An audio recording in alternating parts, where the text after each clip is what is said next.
Hello friends, welcome to short time English practice YouTube channel. आज के video में हम English to Hindi story translation पढ़ने वाले हैं, जिसकी मदद हमें English listening and pronunciation practice करने में होगी। साथ ही हमें नए नए वर्ड्स के मीनिंग भी सीखने को मिलेंगे। आज की हमारी स्टोरी का टाइटल है अनवांटेड एडवाइस।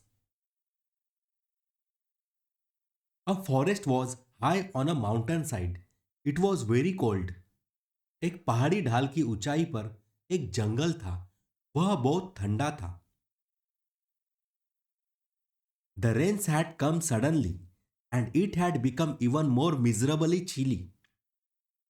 बारिश अचानक आ गई थी और ठंड और भी अधिक बढ़ गई थी।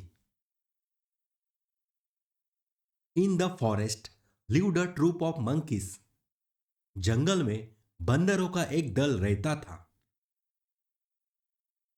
All the animals were miserable with the cold, the wind and the rain, but the monkeys suffered the most perhaps. सभी जानवर ठंड, हवा और बारिश से दुखी थे, लेकिन बंदरों को शायद सबसे ज्यादा परेशानी हुई। They had neither nest nor cave nor burrow to give them shelter and warmth. उनके पास आश्रय और गर्मी देने के लिए न तो घोंसला था, न गुफा और न ही बिल। They sat on the branches of trees और under them and got more and more wet. वे पेड़ों की शाखाओं पर या उनके नीचे बैठ गए और भी अधिक भीगने लगे। They shivered and their teeth chattered. They were truly in a pitiable condition. वे कांपते थे और उनके दांत कटकटा रहे थे। वे वास्तव में दयनीय स्थिति में थे। Near the tree where they sat was a tree with gunja fruits. जिस पेड़ पर वे बैठे थे उसके पास गुंजा फलों वाला एक पेड़ था। The gunja fruit was red and bright. गुंजा फल लाल और चमकीला था। Now one of the monkeys thought he was very intelligent. अब बंदरों में से एक ने सोचा कि वह बहुत बुद्धिमान था। He had been to a village and had seen people there sitting around a fire and warming themselves. वह एक गांव में गया था और उसने वहां लोगों को आग के चारों ओर बैठकर और खुद को गर्म करते देखा था। The fire glowed red and bright. आग लाल और प्रज्वलित चमक रही थी। Looking at the fruit he thought it must definitely be what those villagers use to keep themselves warm. फल को देखकर उसने सोचा कि यह निश्चित रूप से वही होगा जो वे गांव वाले खुद को गर्म रखने के लिए इस्तेमाल करते थे। He told the other monkeys. उसने दूसरे बंदरों से कहा। They collected some of the fruit and making a pile they blew on it hoping to get fire and warmth. उन्होंने कुछ फल इकट्ठा किए और एक ढेर बनाकर आग और गर्मी पाने की आशा से उस पर फूंक मारी। But no matter how hard they blew on them, there appeared no fire out of the fruits. परंतु चाहे उन्होंने उन पर कितनी भी जोर से फूका, फलों में से कोई आग नहीं निकली। On a tree nearby a bird sat huddled inside its nest, warm and dry, watching the monkeys.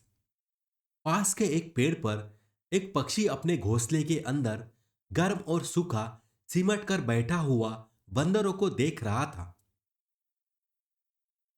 She was very amused at them. वह उनसे बहुत खुश थी। After a while, she called out, "Hey, you really are idiots. Those are gunja fruits, not embers. They will not give you warmth."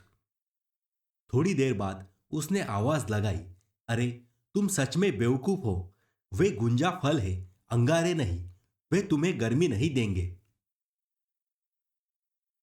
What do you know about it? Called back the monkey. I have seen this in a village.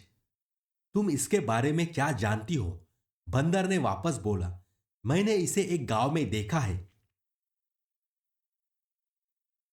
You have never been outside the forest, so you know nothing. You mind your own business and keep quiet. तुम कभी जंगल से बाहर नहीं गई हो, इसलिए तुम्हें कुछ नहीं पता है। तुम अपने काम से काम रखो और चुप रहो।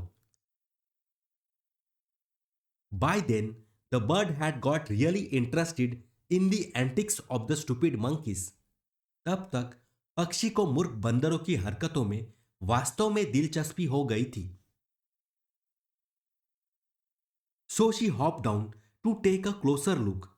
इसलिए वह करीब से देखने के लिए नीचे कूद पड़ी। From the shelter of a large leaf, she watched them blow on the gunja fruits again and again with no result. एक बड़े पत्ते की शरण से उसने उन्हें गुंजा के फलों पर बिना किसी नतीजे के बार बार फूंक मारते हुए देखा। She was giggling at their folly. You know, you will be better off if you find a cave or the hollow of a tree. वह उनकी मूर्खता पर हंस रही थी। तुम्हें पता है, यदि तुम्हें कोई गुफा या पेड़ का खोखला स्थान मिल जाए तो तुम्हारे लिए बेहतर होगा। It will protect you from the rain and you won't feel so cold either. यह आपको बारिश से बचाएगा और आपको ज्यादा ठंड भी नहीं लगेगी। You are really very foolish to keep trying to get fire out of the Gunja fruits, she commented. तुम वास्तव में बहुत मूर्ख हो जो गुंजा फलों से आग निकालने की कोशिश कर रहे हो, उसने आलोचना की। The monkeys were getting more and more irritated with the bird's advice. पक्षी की सलाह से बंदर और भी अधिक चिढ़ने लगे थे। They were cold and wet. The fire was not lighting up, and the bird was giving them unnecessary advice. वे ठंडे और गीले थे, आग नहीं जल रही थी और पक्षी उन्हें अनावश्यक सलाह दे रही थी। Who asked you? Calling us fools? Asked one of the monkeys. I will teach you a lesson, he said. तुमसे किसने पूछा? हमें मूर्ख कह रही हो? बंदरों में से एक ने पूछा। मैं तुम्हें सबक सिखाऊंगा, उसने कहा। Grabbing the irritating bird, he dashed it on the ground and killed it. उसने चिढ़ाने वाले पक्षी को पकड़कर जमीन पर पटक दिया और मार डाला। इसी तरह नए नए वीडियो से इंग्लिश प्रैक्टिस करने के लिए इस चैनल को सब्सक्राइब कीजिए, जिससे आपको आगे आने वाले वीडियोस की नोटिफिकेशंस मिलती रहेगी। Please like, share and comment. Thank you for watching.